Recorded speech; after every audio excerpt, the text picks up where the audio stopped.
कल भी हम जीते थे, आज भी हम जीतेंगे, कल भी वो हारे थे, आज भी वो हारेंगे। इंकलाब जिंदाबाद, जिंदाबाद जिंदाबाद। आवाज दो। विनोद सांगा जी।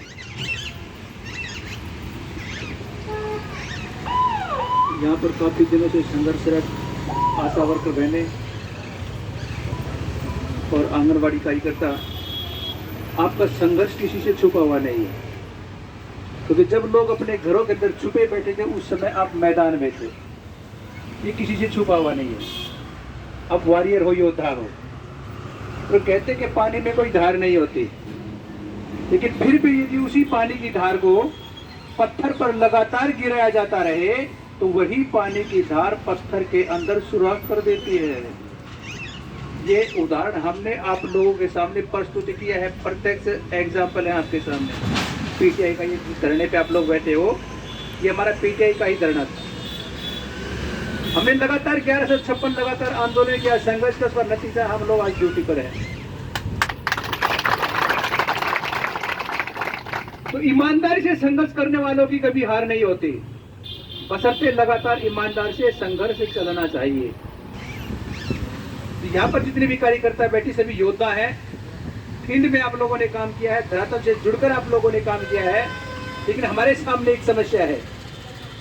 चाहे आशा वर्कर बहने, चाहे आंगनवाड़ी कार्यकर्ता हैं, चाहे अन्य जो भी संगठन हैं, जो वर्तमान की इस आरएसएस की जो असमानता पर, गैर बराबरी पर आधारित जो सरकार है, जो व्यवस्था है, इसके विरोध में जो लोग लड़ रहे हैं वो अलग अलग लड़ रहे हैं और अलग अलग टुकड़ों में लड़ रहे हैं। इसलिए हम लोग जो कामयाबी हमें मिलनी चाहिए वो नहीं मिल पा रही है। आज जरूरत है समाज को, देश को और हमारे आने वाली पीढ़ियों को एकजुट होकर लड़ने की। वर्तमान का जो संविधान है वो आप लोगों के पक्ष में है। संविधान आपको तमाम हक अधिकार, समानता, स्वतंत्रता, बंधुत्व, तमाम हक अधिकार आपको संविधान देता है, लेकिन जो संविधान को लागू करने वाले लोग हैं, डॉक्टर बाबा साहब अम्बेडकर ने एक बात कही थी कि मैंने संविधान बहुत अच्छा लिखा है, लेकिन जब तक संविधान को लागू करने वाले लोगों की नीयत साफ नहीं होगी तब तक संविधान अच्छा साबित नहीं होगा। तो संविधान आपके पक्ष में है, मगर संविधान को लागू करने वाले जो लोग हैं वो लोग आपके विरोधी लोग हैं। इसलिए आप लोगों को अपने हक अधिकार की लड़ाई के लिए रोड पर बैठना पड़ा। हम आजादी का अमृत महोत्सव मनाते हैं। क्या है अमृत महोत्सव? अमृत महोत्सव किसी को मिला? अमृत मिला किसी को? अगर मिलता तो क्या यहां रोड पर बैठे होते? नहीं मिला तब रोड पर बैठे हैं। आजाद देश में रहते, आजादी का अमृत महोत्सव मना रहे हैं। तो आजाद लोग कौन होते हैं? जिन लोगों की कोई समस्या नहीं होती वो लोग आजाद होते हैं। तो हम लोग अपनी समस्या को लेकर रोड पर बैठे हैं, इसका मतलब हम लोग आजाद नहीं है, आज भी गुलाम है। तथाकथित आजाद भारत में आज भी गुलाम है। तो हमें अपनी समस्याओं को लेकर एकजुट होकर लड़ना होगा, क्योंकि एकजुट होकर लड़ने से ताकत बनती है और ताकत के आगे दुनिया झुकती है। दो एग्जाम्पल आपके सामने पेश हैं। हमारा पड़ोसी देश श्रीलंका है, वोटों से परिवर्तन नहीं हुआ, वोटों में धांधली करके तो और सरकारें वो बनाती रहे, लेकिन वहां की जो जनता थी, वो वहां की जो सरकार थी, सरकार के विरोध में जन आंदोलन किया, रोड पर आ गई और प्रधानमंत्री के आवास पर कब्जा कर लिया। आप लोगों ने टीवी देखा भी होगा, प्रधानमंत्री के आवास पर कब्जा कर लिया। प्रधानमंत्री श्रीलंका को छोड़ के भाग गया और व्यवस्था परिवर्तन हो गया। ये एग्जाम्पल नेपाल में है। वर्तमान में हम जो हमारा जो देश है वो उसी दिशा में आगे बढ़ रहा है और ये काम तब हो सकता है, आप इस वर्तमान की जो गुलामी की व्यवस्था है, आप लोगों का जो शोषण किया जा रहा है, उस शोषण से मुक्ति तभी मिलेगी जब हम सब लोग इकट्ठे होकर आंदोलन करते हैं। इस सरकार की औकात नहीं कि आपके सामने ना झुकेगी। तो हम वामसेल की तरफ से, राष्ट्रीय पिछड़ा वर्ग मोर्चा की तरफ से आप सभी लोगों का तन मन धन से साथ सहयोग करने का आश्वासन देते हैं। जब भी आप लोगों की कॉल होगी, हम एक कॉल पर आप लोगों के बीच उपस्थित होंगे। धन्यवाद। धन्यवाद विनोद जी का। हम भी आश्वासन देते हैं, जो भी हमारे तबके हैं, पिछड़ा वर्ग हो चाहे कमा के खाने वाला कोई भी तबका हो हमारे एरिया में, समाज में, हम भी उनका कंधे से कंधा मिलाकर साथ देंगे और मिलजुल कर इस गूंगी बहरी सरकार को भगाने का काम करेंगे और हमारे संविधान को बचाने का काम करेंगे। ये आश्वासन हम आशा वर्कर यूनियन की तरफ से आप सभी को देते हैं।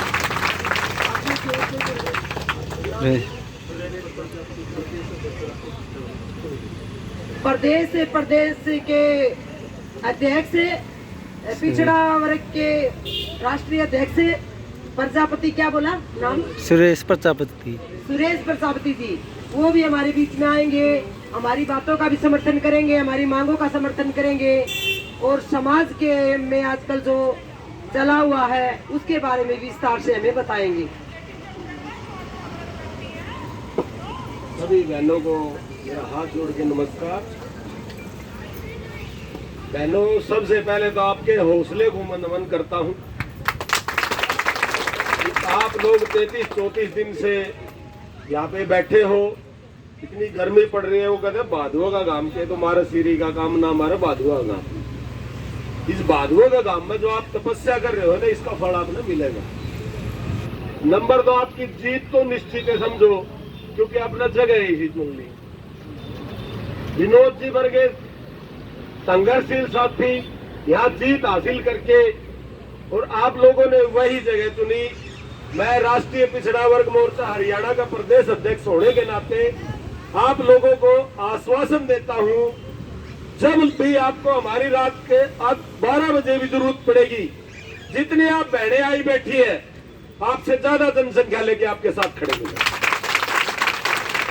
रही बात, आज हर आदमी कहता कि जी हर घर के अंदर औरत का राज है, कहता है ना बहन जी।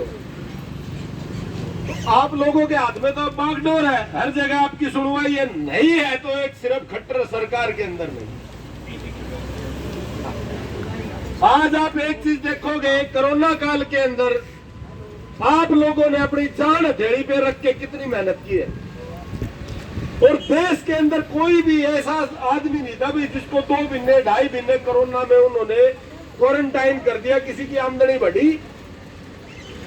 लेकिन एक बीजेपी सरकार ऐसी है जो इसके हाथ में जो खेल रहे हैं, अडानी अंबानी, उन लोगों की डबल इनकम होगी उनकी कोरोना काल में। कमाल की बात है भाई, सारे देश घर में बैठे और उनकी डबल इनकम होगी, किस तरह होगी बात समझ में नहीं है। तो आप लोगों से एक मैं प्रार्थना करता हूँ, अभी पीछे हमारे कलरक भाइयों का धरना था और बहुत भारी भीड़ हुई, उसमें सारी बहना ने भी देखी होगी, भीड़ हुई, खूब नारेबाजी लागे और खूब हरियाणा लेवल को होया, लेकिन उनका आंदोलन टाए टाए फीस हो गया। कारण उसका अंदर काली भेड़ें घुस गई। तो मैं हाथ जोड़ के प्रार्थना करता हूँ मेरी बहनों से, उन भेड़ों से आप भी सावधान रहना, संघर्ष करो, ईमानदार साथी उनका सम्मान करो। मारे वर्गा ने जड़े भी बुलाओगे, आधी रात ने पहले आश्वासन दे दिया आनंद त्यार, और बाम सेब ने तो बहन जी सारी जानो हो गई, लड़ाई ही गरीबों के हक की लड़ी और आगे भी लड़ते रहेंगे। एक चीज और देखो, आप लोगों का कितना वेतन है? 4000। एक मजदूर सुबह 8:30 बजे जाके 5:30 बजे छुट्टी करते, उसकी दिहाड़ी 500 रुपये, 600 ला लो आप, 700 6 18, उसके बैठे महीने में 18,000 और आपके 4,000 में भी रोड हो रही है।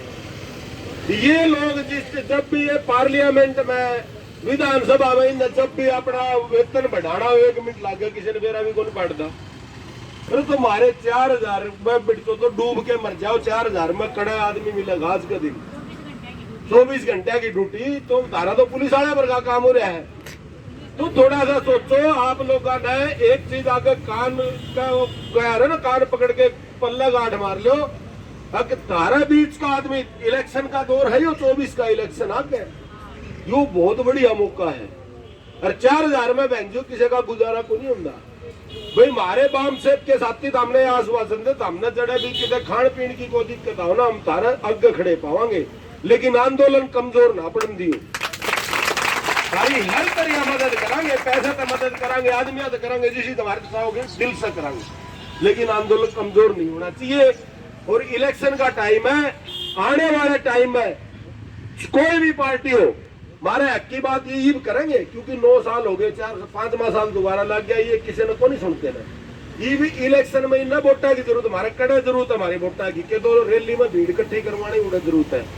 ये वोट की जिद बहुत मीठे मीठे बोलेंगे, तो आप लोग एक प्रण करके जाओ, क्योंकि आप भी पढ़े लिखे हो, समझदार हो, हर आदमी को ज्ञान होता है भी हमारे बीच का आदमी कौन है। आप उन लोगों को चुनो वो जो आपकी आवाज बढ़े, वोट उनको दो जो जिसके आपको आपके अधिकार सुरक्षित लगते हो। पापा कह रहा ये कौन आ गया, यो हमारी जात का खड़ा हो गया भाई, वो बढ़िया और चीज ना हो, वोट उसकी देगी। आप लोगों को इस चीज में चेंज करना पड़ेगा, संघर्षशील साथी आपने ढूंढने पड़ेंगे, आपके बीच के आदमी ढूंढने पड़ेंगे। जिस दिन आप लोगों ने यह चीज अपनी चेंज कर ली, अच्छे साथी आदि आपने ढूंढना परखना, सारी चीजा का बेरा पाट गया भाई, यो साथी मारती धोखा कौन दे। जिस तरह विनोद जी है, 3-3.5 साल संघर्ष कराया, सारा दिन उन्हें बैठे रहते, इसे साथी आप लोगों को ढूंढने पड़ेंगे।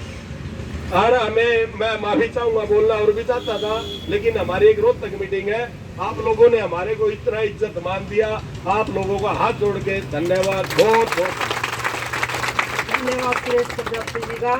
आपने बहुत हमारा मान सम्मान बढ़ाया और हमारे अंदर हौसला जो आया।